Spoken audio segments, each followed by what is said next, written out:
Good morning, students. Welcome back after summer break. Hope you are fit and fine. और जो भी हम लोगों ने आप लोगों को होमवर्क दिया था वो आप लोगों ने कंप्लीट कर लिया होगा। तो इसी उम्मीद में हम आज नया टॉपिक स्टार्ट करते हैं बच्चे। और आप लोग इन चीज़ों के बारे में जो लास्ट टाइम किया था वो वीडियो लेक्चर जो आप लोग ज़रूर देख लेना समर ब्रेक से पहले। तो आज हम जो टॉपिक स्टार्ट कर रहे हैं बेटा वो है साइक्लोट्रॉन। साइक्लोट्रॉन बेटा क्या होता है, जल्दी से इससे पहले जितने भी लेक्चर्स मैंने आप लोगों को बताए हैं मैग्नेटिक इफेक्ट ऑफ करंट के बाद वो सारे लेक्चर्स आपने देखने हैं बेटा। देन उसके बाद आप लाइट साइक्लोट्रॉन स्टार्ट करोगे। तो देखो साइक्लोट्रॉन क्या होता है। साइक्लोट्रॉन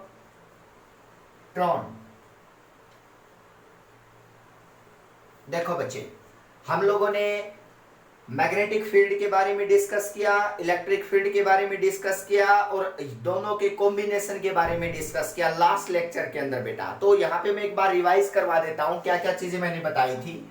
मैंने कहा था बेटा जब भी कोई चार्ज पार्टिकल किसी मैग्नेटिक फील्ड में रखा जाए बेटा, मैग्नेटिक फील्ड में, मैग्नेटिक फील्ड, तो कोई भी मैग्नेटिक फील्ड में अगर चार्ज पार्टिकल मूव करवाते हैं तो वो चार्ज पार्टिकल क्या होता है बताओ, डिफ्लेक्ट होता है बेटा। ये मैं आप लोगों को डिफ्लेक्शन वगैरह सारी चीजें बता चुका हूं लास्ट लेक्चर जो करवाए थे बच्चे उसमें। सुनो, अगर मैग्नेटिक फील्ड किसी चार्ज पार्टिकल के ऊपर अप्लाई किया जाए तो बेटा वो डिफ्लेक्ट होता है चार्ज पार्टिकल। और अगर इलेक्ट्रिक फील्ड अप्लाई किया जाए बेटा, इलेक्ट्रिक फील्ड अप्लाई किया जाए किसी चार्ज पार्टिकल के ऊपर तो याद रखना बेटा वो भी उसको क्या कर सकता है बताओ, डिफ्लेक्ट भी कर सकता है। अब आप कहोगे सर इन दोनों फील्ड में डिफरेंस क्या होता है, तो मैं ये भी आप लोगों को बता चुका हूं कि मैग्नेटिक फील्ड जो है ना बेटा वो किसी चार्ज पार्टिकल को एक्सेलरेट नहीं करवा सकता, ओनली डिफ्लेक्ट करवा सकता है बेटा, ओनली डिफ्लेक्ट करवा सकता है। लेकिन अगर इलेक्ट्रिक फील्ड अप्लाई किया ना बेटा तो वो डिफ्लेक्ट तो करवाएगा और साथ में क्या करवाएगा बताओ, एक्सेलरेट भी करवाएगा। तो देख लो बेटा ये मैंने एक्सेलरेट लिखा है यहाँ पे, नोट कर लो जल्दी से कि इलेक्ट्रिक फील्ड और मैग्नेटिक फील्ड में यही डिफरेंस होता है बेटा कि अगर कोई चार्ज पार्टिकल रेस्ट पे होता है, ये चार्ज पार्टिकल रेस्ट पे है और इसके ऊपर हमने मैग्नेटिक फील्ड अप्लाई कर दिया, ये मैग्नेटिक फील्ड अप्लाई किया बच्चे, तो ये मैग्नेटिक फील्ड जो है इस चार्ज पार्टिकल को क्या नहीं करवा सकता बताओ, मूव नहीं करवा सकता बेटा। अगर ये रेस्ट पे है, अगर ये मूव करेगा तो ये एक्सेलरेट हुआ ना, लेकिन मैग्नेटिक फील्ड किसी चार्ज पार्टिकल को एक्सेलरेट नहीं करवा सकता और मैग्नेटिक फील्ड को बी वेक्टर से डिनोट करते हैं। क्लियर है बेटा। अब यहाँ पे नेक्स्ट चीज क्या है, लास्ट लेक्चर जरूर देखना बेटा इससे रिलेटेड। अब अगर मैं कहूं कि एक चार्ज पार्टिकल है बच्चे, रेस्ट में है, सेम सिचुएशन रेस्ट में, अब की बात इसके साथ जो अप्लाई किया ना फील्ड बेटा वो इलेक्ट्रिक फील्ड अप्लाई किया और ये इलेक्ट्रिक फील्ड जो है बेटा इस पे अप्लाई करेंगे तो ये मूव करना स्टार्ट कर जाता है। देखो बेटा इसका मतलब ये मूव करेगा, तो इसका मतलब क्या हुआ कि इसने इसको एक्सेलरेट किया तभी तो मूव करना शुरू हुआ ना। तो हम ये कह सकते हैं ना कि electric field can accelerate the charge particle बेटा, electric field can accelerate the charge particle but magnetic field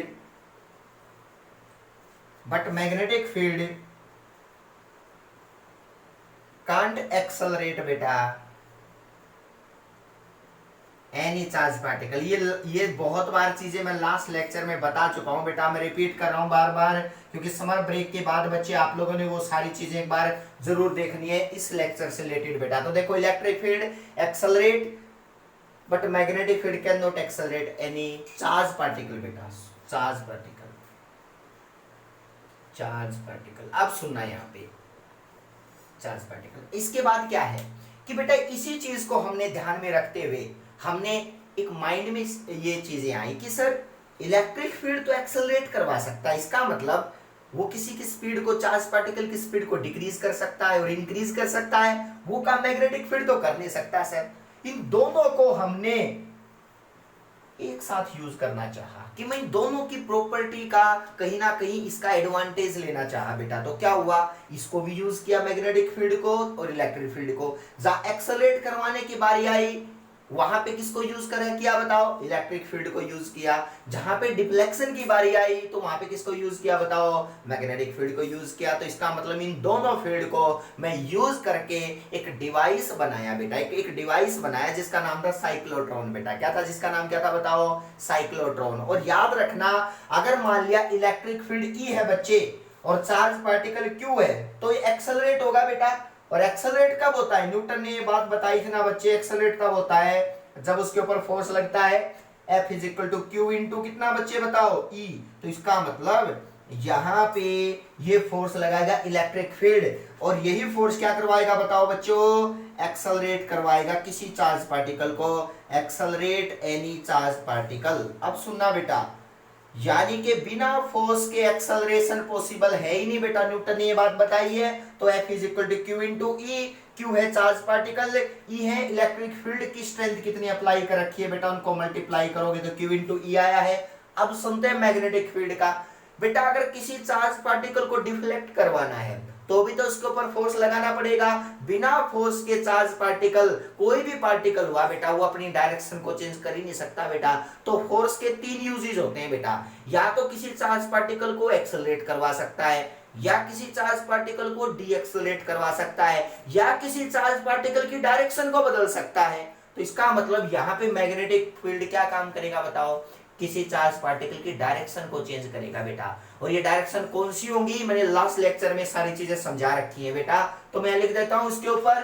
जो फोर्स यूज किया जाता है बेटा इसको डिफ्लेक्ट करवाने होता है Q into V cross B, V cross B. बेटा ये बात आपने याद रखनी है कि यहां पे अगर मैग्नेटिक वाला फोर्स आएगा तो Q into V cross B आएगा, और इलेक्ट्रिक फील्ड के ऊपर जो इलेक्ट्रिक फील्ड पे अगर चार्ज पार्टिकल रखते हैं तो फोर्स आएगा Q इंटू ई बेटा।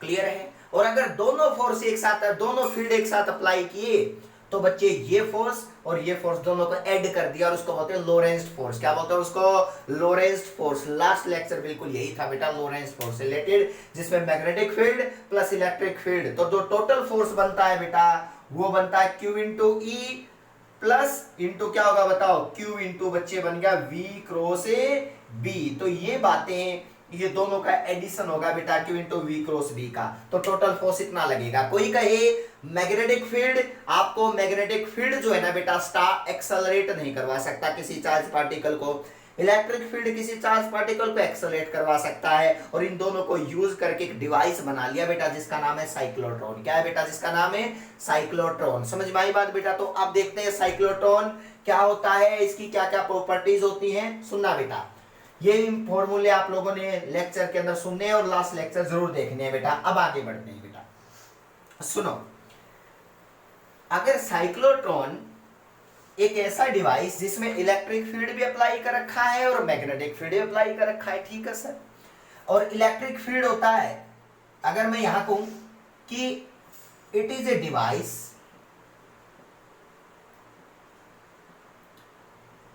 Which is used to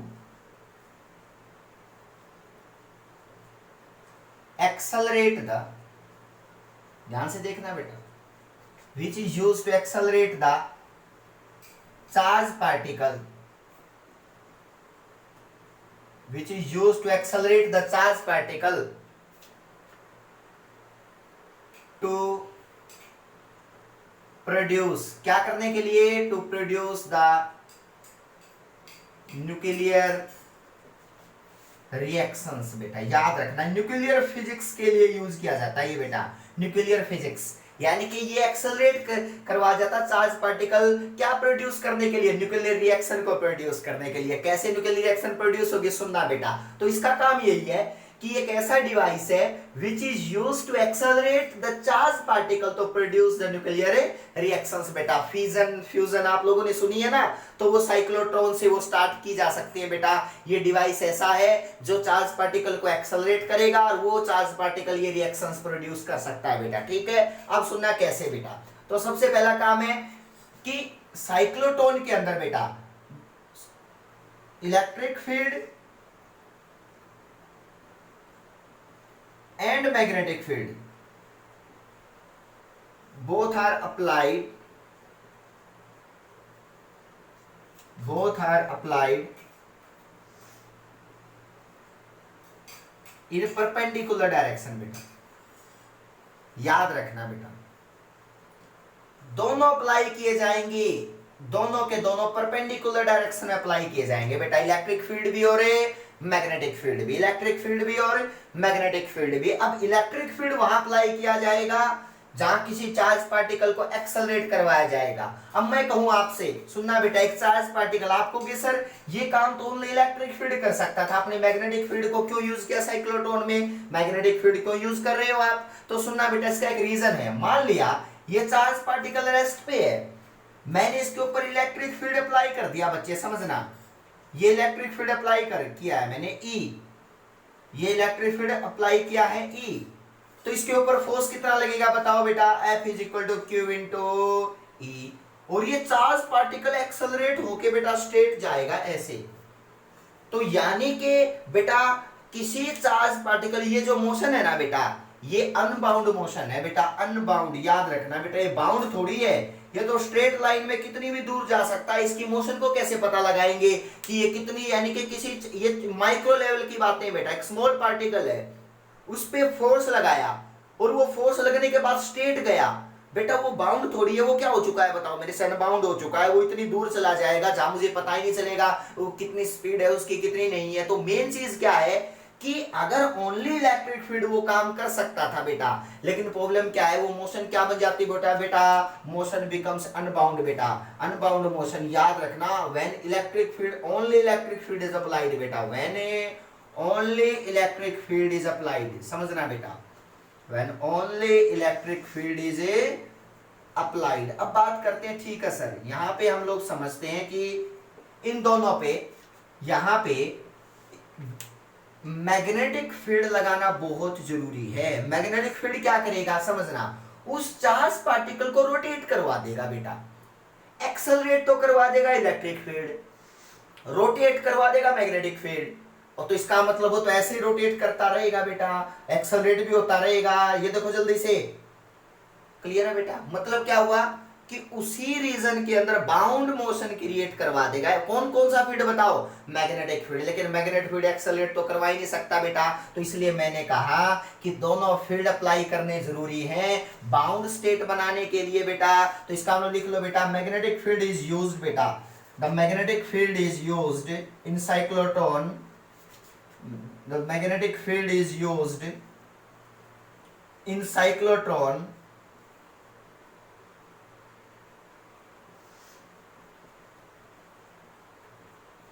to produce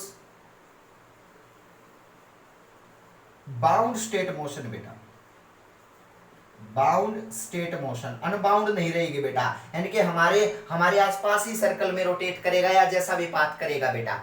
तो इसका मतलब बाउंड स्टेट मोशन। अब आप लोगों को मैं बता चुका हूं ना, अगर मैग्नेटिक फील्ड और चार्ज पार्टिकल की वेलोसिटी बच्चे आपस में परपेंडिकुलर हैं, तो कैसा पाथ ट्रेस करता है? वो सर्कुलर पाथ ट्रेस करता है। लास्ट लेक्चर यही बना रखे, यही बताई थी बेटा मैंने कि अगर E और V आपस में परपेंडिकुलर है बेटा, अगर B और V are perpendicular to each other, V होती है वेलोसिटी ऑफ चार्ज पार्टिकल की, B होता है मैग्नेटिक फील्ड, अगर दोनों आपस में परपेंडिकुलर है ना, तो समझ जाना जो पाथ, जो यानी कि जो डिफ्लेक्शन आएगा बेटा, उस पाथ जो बनेगा उस डिफ्लेक्शन से वो बनेगा सर्कुलर पाथ बेटा। तो इसका मतलब कैसे मूव करेगा वो बताओ? सर्कल में रोटेट करेगा। मैंने चीजें बता रखी हैं, B and V if perpendicular to each other, then path जो ट्रेस होगा बेटा, कैसा ट्रेस होगा बताओ? सर्कुलर पाथ ट्रेस होगा बच्चे। और यानी कि इसका भी हम यूज करेंगे अगर B और V परपेंडिकुलर नहीं है, अगर B और B परपेंडिकुलर नहीं है, कुछ दूसरे एंगल के ऊपर है बेटा,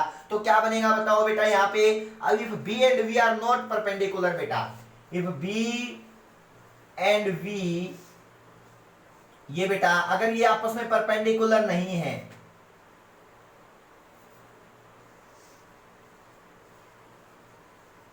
आर नॉट परपेंडिकुलर, तो पाथ कैसा बनेगा? लास्ट लेक्चर देखा होगा आपने, हेलिकल पाथ, यानी कि इस तरह का पाथ बनेगा बेटा। ये इसमें क्या करेगा? वो सर्कल में रोटेट नहीं करेगा चार्ज पार्टिकल, सर्कल में भी करेगा और साथ में आगे भी जाएगा। v cos थीटा उसको आगे लेके जाएगा, v sin थीटा उसको सर्कल में रोटेट करवाएगा। ये सारी चीजें इसको बोलते हैं हेलिकल पाथ बेटा, हेलिकल पाथ। चार्ज पार्टिकल इस हेलिकल पाथ में ऐसे ट्रेस करेगा।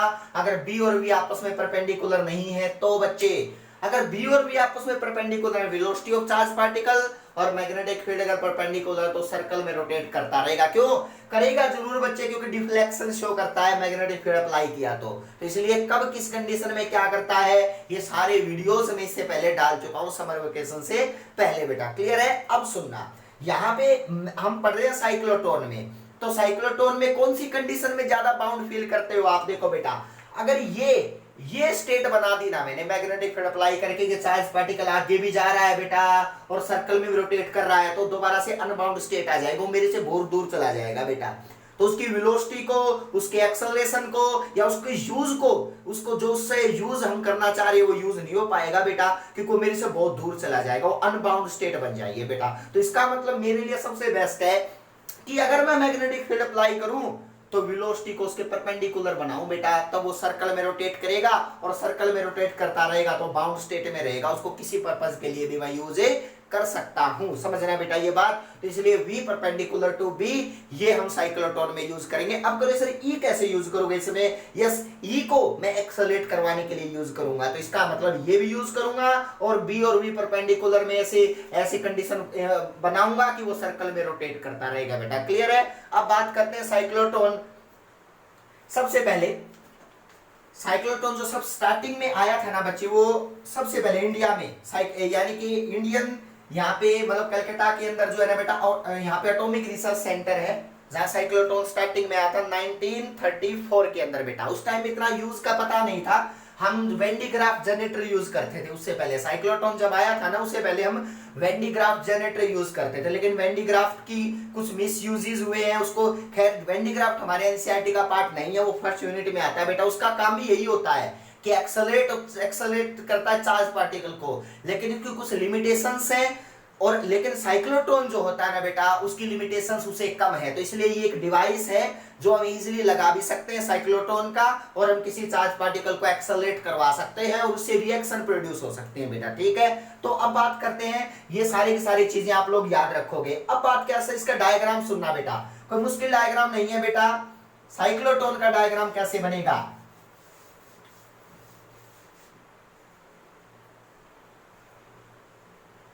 साइक्लोट्रॉन में मैंने ये याद रखना बेटा, दो डी बनाओगे बेटा, डीस, इनको डीस बोलते हैं। इसको थोड़ा सा गैप इलेक्ट्रिक फील्ड अप्लाई करना है बेटा, ये दो डीस बनी। अब देखो बेटा, अगर ये दो डीस बनी है, इन दोनों डीस की रेडियस वगैरह सब इक्वल होनी चाहिए बेटा, आप लोग देख लेना डीस की। ठीक है बेटा? अब क्या किया, यहां पे मैंने एक ऑसिलेटर अटैच कर दिया बेटा इन डीस के साथ। यहां पे मैं अटैच कर सकता हूं, यानी कि यहां पे लगा लो बेटा ऑसिलेटर को, अपनी मर्जी है। पहले मैं यहां मैग्नेट बनाऊं। डायग्राम बहुत इजी है बेटा, इसका कोई भी मुश्किल काम नहीं है डायग्राम बनाते टाइम पे। ये नॉर्थ पोल, और बच्चे यहां मैग्नेट का जो है ना बेटा, मैंने साउथ पोल बनाया, और बीच में ये डिवाइस साइक्लोट्रॉन वाला जो डीस रखी है बेटा। ठीक है? अब हमें पता है कि ये नॉर्थ और साउथ, और इसके साथ एक ऑसिलेटर और अटैच किया बेटा। ये प्लेट है बेटा, ये क्या है बताओ? ये दो डीस है बच्चे और ये प्लेट है, और ये प्लेट जो है मैंने इनके साथ क्या अटैच कर रखा है बताओ? इनके साथ मैंने फ्रीक्वेंसी ऑसिलेटर अटैच कर दिया बेटा। इन प्लेट के साथ मैंने फ्रीक्वेंसी ऑसिलेटर अटैच कर रखा है। ध्यान से देखना बेटा, यहाँ पे इसको बोल दिया फ्रीक्वेंसी ऑसिलेटर बेटा। तो ये डायग्राम याद रखना है कि दोनों प्लेट के साथ फ्रीक्वेंसी ऑसिलेटर अटैच है बच्चे, फ्रीक्वेंसी ऑसिलेटर अटैच है। तो क्या क्या इसका यूज है फ्रीक्वेंसी ऑसिलेटर का, ये सारी चीजें हम डिस्कस करेंगे। ये डी इसको D1 नाम दिया बेटा मैंने, और ये किसका नाम क्या दिया बताओ? D2। अब याद रखना, यहाँ पे ना, यहाँ पे एक होल है बच्चे, यहाँ पे एक होल है बच्चे, जहां से मैंने उस चार्ज पार्टिकल को एक्सेलरेट करवा के बाहर निकालना है बेटा। और यहाँ पे बेटा कोई भी एक रिएक्शन के लिए कोई एक मटेरियल रखा हुआ है बेटा, यानी कि न्यूक्लियर मटेरियल बेटा। तो इसका मतलब मटेरियल मैं यहाँ पे यूज कर सकता हूँ। तो ये डायग्राम आपको याद रहना चाहिए। इसके ऊपर मेरे को कोलाइड करवाना है कोई भी चार्ज पार्टिकल, इससे एक्सेलरेट करवा के बेटा। तो सुनना होगा क्या, बेटा नॉर्थ पोल से मैग्नेटिक लाइन निकलती है, यहां से मैग्नेटिक लाइन निकलती है, सर एक एरो लगाओगे बेटा, यहां से मैग्नेटिक लाइन निकलती है साउथ की साइड जाएंगी, एक एरो दिखाओ, एक यहां से दिखाओ बेटा एरो, जल्दी से, थोड़ा सा अच्छा बनना चाहिए बेटा डायग्राम ये, क्योंकि नॉर्थ टू साउथ जाती है ना, तो एरो दिखाने जरूरी है। यहां पे भी बेटा एरो दिखा, ध्यान से सुनना, इसका मतलब यहां पे ये जो है ये एरो है मैग्नेटिक फील्ड लाइन के बेटा, तो मैग्नेटिक फील्ड लाइन से बेटा नॉर्थ से किधर जाती है बताओ, साउथ की साइड, तो मैंने जो है ना एरो यहाँ पे बेटा दिखाए, ये एरो बेटा, ठीक है। अब magnetic lines north to south आएंगी और यहाँ पे ये डीस बना रखी है बेटा, मैं डॉटेड डॉटेड कर देता हूँ ताकि आपकी लाइन में कंफ्यूजन ना हो, तो डीस वाली है ये मैंने डी बना रखी है बेटा, हाफ सर्कल, ठीक है। अब ये डीस के डॉटेड डॉटेड है, अब ठीक है। अब देखो बेटा, अब डी है, मैग्नेटिक फील्ड अप्लाई कर दिया बेटा नॉर्थ टू साउथ, और बी और बी आपस में परपेंडिकुलर होना चाहिए बेटा, तो क्या किया मैंने, ये ऑसिलेटर है बेटा, ऑसिलेटर का काम होता है ये प्लेट के साथ अटैच है बेटा, ये प्लेट है यहां से यहां तक, ये पॉइंट ए, ये पॉइंट का नाम है ए रख देता हूं, इस पॉइंट का नाम है बी रख देता हूं, ये पॉइंट सी, और ये पॉइंट क्या है बच्चे डी, कुछ भी नहीं है बेटा, ये प्लेट लगा रखी है बेटा मैंने इस तरह से, जैसे ना ये मतलब पैरेलल प्लेट होती है, इस तरह से प्लेट लगा रखी है, प्लेट है बेटा। ऑसिलेटर का क्या होता है, ऑसिलेटर जो है ना प्लेट के ऊपर बेटा चार्ज पार्टिकल को ऑसिलेट करवाएगा, इसके टर्मिनल को चेंज करेगा, जैसे स्टार्टिंग में ये टर्मिनल है बेटा मान लिया, तो इसका मतलब ये हुआ कि ये वाली तो प्लेट है मान लिया पॉजिटिव चार्ज, ध्यान से देखना बेटा, ऑसिलेटर का काम है इस चार्ज पार्टिकल को बार बार ऑसिलेट करवाना, ये वाली प्लेट के ऊपर इस ऑसिलेटर ने कौन सा चार्ज दे रखा बताओ, नेगेटिव चार्ज, और ये दो ना बेटा चेंज भी कर देगा, सारी चीजें बताऊंगा। ये ऑसिलेटर, ये हाई फ्रीक्वेंसी ऑसिलेटर लिख लो बेटा, high frequency oscillator, high frequency oscillator, तो इसका मतलब ये चार्ज पार्टिकल यहां से निकली लाइनें, और लाइनें यहां से निकल के जो है ना बेटा वो साउथ की साइड गई ऐसे, और यानी कि इस ऑसिलेटर के साथ ये प्लेट अटैच थी बेटा, इस ऑसिलेटर ने प्लेट को पॉजिटिव किया और इस प्लेट को क्या बना दिया बताओ, नेगेटिव बना दिया। मैं बीच वाली बेटा इस लाइन को यहां से रिमूव कर देता हूं, यहां से ये चीजें आपके लिए इजीली विजिबल हो जाएंगी उस टाइम पे, देखो ये प्लेट बेटा, ठीक है। अब सुनो ये सिचुएशन बन गई बेटा, अब ये प्लेट है मेरे पास, और प्लेट के अंदर भी है पॉजिटिव नेगेटिव, तो इधर इलेक्ट्रिक फील्ड होगा बेटा पॉजिटिव टू नेगेटिव, ध्यान से देखना, तो ध्यान से देखो, तो बेटा यहाँ पे दोनों आ चुके हैं, यहाँ पे दोनों आ चुके हैं बेटा, इलेक्ट्रिक फील्ड भी आ चुका है और मैग्नेटिक फील्ड भी आ चुका है बेटा। मैग्नेटिक फील्ड की डायरेक्शन किधर है बताओ, डाउनवर्ड डायरेक्शन में, इलेक्ट्रिक फील्ड उधर अप्लाई कर रखा है इस ऑसिलेटर ने बेटा, तो इसका मतलब ई और बी, ई बी और बी दोनों आ चुके हैं बेटा, बी एंड ई दोनों प्रेजेंट है बेटा। अब ई और बी जब दोनों प्रेजेंट है तो इसी को हम यूज करेंगे, उसी डिवाइस का नाम होता है साइक्लोट्रॉन बेटा। क्या करना है, इसने एक्सेलेरेट करवाना है, तो एक्सेलेरेशन के लिए सबसे पहले तो बाउंड स्टेट बनानी है। बाउंड कब बनेगी, जब वी और बी आपस में परपेंडिकुलर है, तो मतलब मैं चार्ज पार्टिकल को बेटा स्टार्टिंग में ऐसे मूव करवाऊंगा, ध्यान से सुनना बेटा। मान लिया स्टार्टिंग में चार्ज पार्टिकल दिया मैंने, और ये चार्ज पार्टिकल क्या करेगा, तो बेटा ये वेलोसिटी ऑफ चार्ज पार्टिकल मैंने ऐसे दी, समझना बेटा, वेलोसिटी चार्ज पार्टिकल ऐसे दी, मैग्नेटिक फील्ड ऊपर से नीचे आ रहा है, तो ये सिचुएशन बन गई ना बेटा कि मैंने V तो इधर दी और मैग्नेटिक फील्ड ऊपर से नीचे आ रहा है बेटा, ऐसे अप्लाई कर दिया, और दोनों आपस में कितने डिग्री एंगल बना रहे हैं बताओ, 90 डिग्री। अरे हाँ सर, फिर तो ये V और B आपस में परपेंडिकुलर हो जाएंगे, तो ये सर्कल में रोटेट करना शुरू करेगा। तो ये क्या करना स्टार्ट किया बेटा, ध्यान से देखना, ये सर्कल में रोटेट करना स्टार्ट किया बेटा, इसने ऐसे सर्कल बनाया। अब इसमें बेटा यहां से ये इलेक्ट्रिक फील्ड है इसके बीच में, और इलेक्ट्रिक फील्ड इसके बीच में है, तो ये इसको क्या करवाएगा, एक्सेलरेट बेटा, तो एक लो एक्सेलरेट करवाया, फिर यहां से निकल के हाई स्पीड से और चला गया बेटा, ध्यान से सुनते जाना। यहां से उस सिचुएशन में किस तरह का डायग्राम बनेगा बेटा, मैं इलेक्ट्रिक फील्ड लाइनों को भी यहां से रब कर रहा हूं ताकि इसको कंप्लीटली दिखा सकूं। तो देखो बेटा इस तरह से साइक्लोट्रॉन एक्सेलरेट करवाएगी प्लेट बेटा, और ये इस तरह से सर्कल में रोटेट करता रहेगा, एक्सेलरेट होता रहेगा बेटा, सर्कल में रोटेट करता रहेगा, और एक टाइम आएगा बेटा जब ये इसके होल के अंदर से जो है ना बेटा जाएगा, और यहाँ पे किसी भी मटेरियल के ऊपर यहाँ पे स्ट्राइक करेगा, और उस मटेरियल को क्या करेगा बताओ, किसी पार्ट में डिवाइड करेगा। तो मेन चीज क्या है, वो सारी चीजें हम लिखेंगे बेटा। लेकिन फिलहाल आपने जो है ना बेटा ये सर्कुलर पाथ बनाने हैं चार्ज पार्टिकल के। और ये सर्कुलर पाथ क्यों बने हैं? क्योंकि चार्ज पार्टिकल जो होता है वो मैग्नेटिक फील्ड के परपेंडिकुलर मूव करवाया जाता है। और बच्चे v और b जब परपेंडिकुलर होते हैं तो क्या होता है बताओ? सर्कल में रोटेट करते हैं। ये मैं लास्ट लेक्चर में सारी चीजें बता चुका हूं बेटा। तो इसलिए साइक्लोट्रॉन का डिवाइस बहुत इंपॉर्टेंट है। एक्सेलरेट कौन करवाती है? इलेक्ट्रिक फील्ड जो प्लेट के बीच में है बेटा। और मैग्नेटिक फील्ड क्या करता है? उसको सर्कल में रोटेट करवाता है। तो इसका मतलब और एक्सेलरेट, ऐसी सिचुएशन आई बेटा ऐसे, फिर स्पीड फिर बढ़ती है ऐसे ऐसे, स्ट्राइक करवा दिया बेटा इस मटेरियल के साथ। तो इसका मतलब ये क्या बताओ? मटेरियल है। अब सारी चीजें आपको ये याद होनी चाहिए जिसके ऊपर यूज किया गया। और ये दो पार्ट में ब्रेक हो सकता है बेटा। और ये दो पार्ट में ब्रेक होती है, हम कहते हैं न्यूक्लियर फिजन हो गया बेटा, न्यूक्लियर फिजन। तो समझना क्यों यूज किया गया? क्योंकि बेटा किसी पार्टिकल को ब्रेक करना है तो इसका मतलब वहां पे एक्सेलरेटेड चार्ज पार्टिकल स्ट्राइक करवाना बहुत जरूरी होता है बेटा। तो ये डायग्राम, ये 1 बाय 1 सारी चीजें और आपको याद रहनी चाहिए बेटा कि इसका आप लोगों की बुक में मिलेगा, लेकिन ये स्टेप्स आपको याद रहने चाहिए। इसके बाद इसकी मैथमेटिकल कैलकुलेशंस है, वो मैथमेटिकल कैलकुलेशन साइक्लोट्रॉन की नेक्स्ट लेक्चर के अंदर क्या करेंगे बच्चे? डील करेंगे। समझ में आई बात? मैथमेटिकल डायग्राम याद रखना और उसके बाद में सारी चीजें बताई अपने माइंड में। और लास्ट टाइम जो भी वीडियो लेक्चर मैंने बताए थे उनको आप लोगों ने देखना पड़ेगा। ठीक है बेटा? क्लियर है? Very good, thank you so much.